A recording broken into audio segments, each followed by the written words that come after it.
आम्ही महायुती प्रचंड मताधिक्याने जिंकलो आणि जनतेच्या मनातलं सरकार आता स्थापन होईल आणि लोकांनी भरभरून प्रतिसाद दिला। गेल्या 2.5 वर्षामध्ये जे आम्ही काम केलं त्या 2.5 वर्षाची खऱ्या अर्थाने मी नेहमी सांगायचो भाषणामध्ये पोचपावती जनता देईल आणि 2.5 वर्षाच्या कामाची जे महाविकास आघाडीने कामं थांबवली होती, प्रकल्प थांबवले होते, ते आम्ही वेगाने गतिमानतेने पुढे नेले आणि त्याचबरोबर विकास आणि कल्याणकारी योजना यांची सांगड घातली। आज कल्याणकारी योजना जर आपण पाहिल्या, मुख्यमंत्री माझी लाडकी बहीण योजना आणि इतर ज्या काही योजना आहेत, म्हणजे मुलींचं शिक्षण असेल, वयोश्री योजना असेल, शेतकऱ्यांच्या योजना असतील, अशा योजना आतापर्यंतच्या इतिहासामध्ये किती वर्ष तुम्ही पत्रकारिता करताय, तुम्ही देखील एकदा त्याचा अभ्यास करा की आतापर्यंतच्या इतिहासात कधीही न झालेली कल्याणकारी योजनांचा निर्णय महायुतीच्या सरकारने अवघ्या 2.25 वर्षात घेतला। हा इतिहास आहे आणि या योजना महाराष्ट्राच्या इतिहासामध्ये सुवर्णाक्षराने लिहिल्या जातील आणि मला विश्वास होता की आम्ही केलेला विकास, आमचा अजेंडा विकासाचा होता आणि आम्ही केलेल्या कल्याणकारी योजना, आम्ही म्हणायचो सर्वसामान्यांचं सरकार आहे, सर्वसामान्यांचं सरकार, गोरगरिबांचं सरकार। मी देखील एक शेतकरी कुटुंबातून आलो म्हणून मी गावी येतो, कारण गावी मला आलं की एक वेगळा आनंद मिळतो, माझ्या लोकांमध्ये येतो, लोक भेटतात, माझी शेती आहे, शेतीकडे जातो आणि हा वेगळा एक आनंद मला या ठिकाणी समाधान मिळतं। म्हणून मी देखील एक गरीब परिवारातून, शेतकरी परिवारातून आलो म्हणून मला याची जाणीव आहे, गरिबीची जाणीव आहे, सर्वसामान्यांच्या परिवाराची जाणीव आहे। म्हणून आम्ही ज्या योजना केल्या त्या योजनांचा सर्वसामान्य लोकांना त्यांच्या जीवनामध्ये काही ना काही फायदा झाला आणि म्हणून आम्ही म्हणाल तर इकोसिस्टीम तयार केली। प्रत्येक परिवारातल्या माणसाला, मग त्याचा मुलीचा जन्म झाला, मुलगी असेल, लाडकी बहीण असेल, लाडका भाऊ असेल, युवा प्रशिक्षण स्टायपंड आणि शेतकऱ्यांच्या योजना, या सगळ्या म्हणजे लाडकी बहीण, लाडका भाऊ, लाडका शेतकरी, लाडका ज्येष्ठ, हे सगळे आमचे जे आहेत, ह्या सगळ्या साठी आम्ही केल्यानंतर लोकही म्हणायला लागले आपलं सरकार लाडकं सरकार आणि मला विश्वास होता की या निवडणुकीमध्ये प्रचंड यश मिळेल।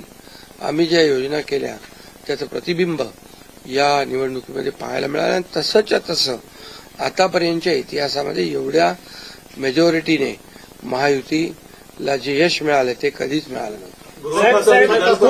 मोठ्या प्रमाणात अशी मागणी आहे की तुम्ही मुख्यमंत्री व्हावं, अशा प्रकारची खूप मागणी आहे, नेमकं काय ठरलंय याचीही उत्सुकता नाही। यामध्ये बघा, साहजिक आहे, जनतेच्या मनामध्ये मी जे काम केलं, मुख्यमंत्री, जनतेचा मुख्यमंत्री, मी कॉमन मॅन म्हणून जे काम केलं, मी म्हणायचो सीएम म्हणजे चीफ मिनिस्टर नुसतं नाही तर कॉमन मॅन, आणि कॉमन मॅन समजून मी काम केल्यामुळे कॉमन मॅनच्या ज्या अडचणी आहेत, दुःख आहेत, ते मी समजून घेऊन सोडवण्याचा प्रयत्न केला। त्यामुळे साहजिक आहे लोकांची भावना, पण आणि त्याबरोबर मुख्यमंत्री म्हणून माझ्या नेतृत्वाखाली निवडणुका झाल्या, माझे दोन्ही उपमुख्यमंत्री सोबत होते, सर्व सहकारी सोबत होते आणि मिळालेले यश हे अतिशय प्रचंड आहे आणि यामध्ये मी म्हणूनच याच्यामध्ये कोणाचाही संभ्रम नको म्हणून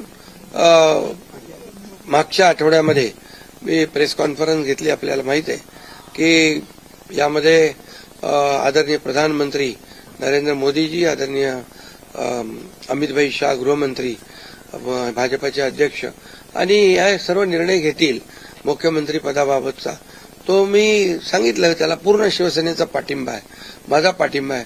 त्यामुळे आता कुठं काही असं किंतु परंतु कोणाच्याही मनामध्ये नसावा।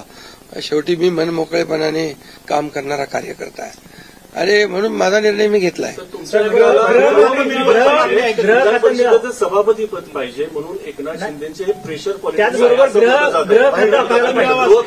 नाही, हे पहा, याच्या बाबतीत चर्चा होईल, आता चर्चा होईल, चर्चेमधून बऱ्याचशा काही गोष्टी निघतील, बऱ्याचशा गोष्टी सुटतील आणि त्यामुळे आम्हाला सर्वात महत्वाचं म्हणजे आम्हाला जे निवडून दिलेलं आहे लोकांनी, त्या लोकांना ज्या काही आम्ही कमिटमेंट केलेल्या आहेत त्या राज्याच्या विकासाच्या दृष्टीने किंबहुना ज्या आम्ही लोकांची बांधील आहोत, ही बांधिलकी आम्हाला जपायची आहे। सगळ्यात महत्वाचं मला काय मिळालं, कुणाला काय मिळालं यापेक्षा जनतेला काय मिळणार आहे महाराष्ट्रातल्या जनतेने भरभरून मतदान केलेलं आहे, मतांचा वर्षाव केला आहे.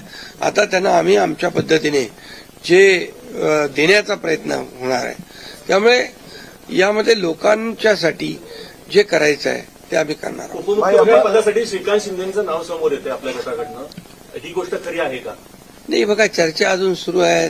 चर्चा खूप, आता तुम्हीच चर्चा करत असता पत्रकार, तुमच्या चर्चा खूप जास्ती असतात.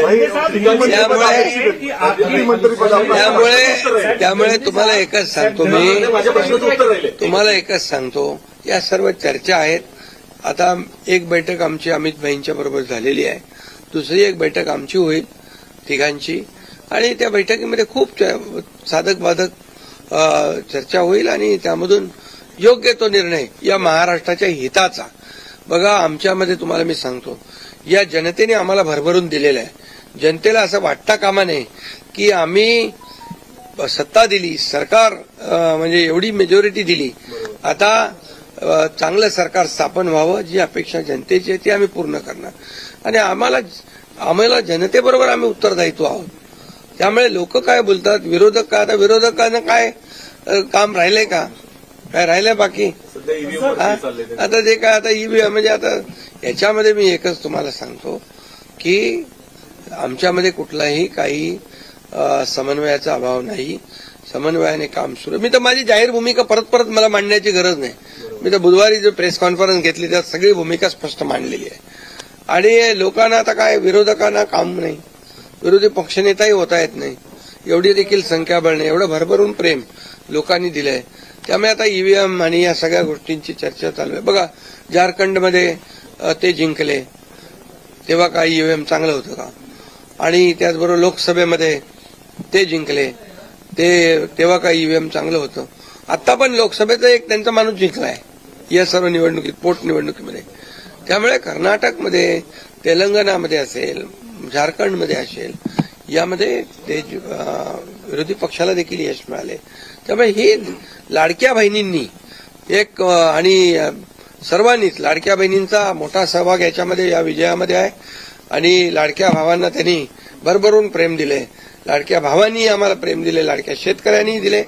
सर्वांनी, या सर्वांच्या एकजुटीच्या प्रेमामुळे, आशीर्वादामुळे हे सरकार एवढ्या मोठ्या प्रमाणात मेजॉरिटी झाले.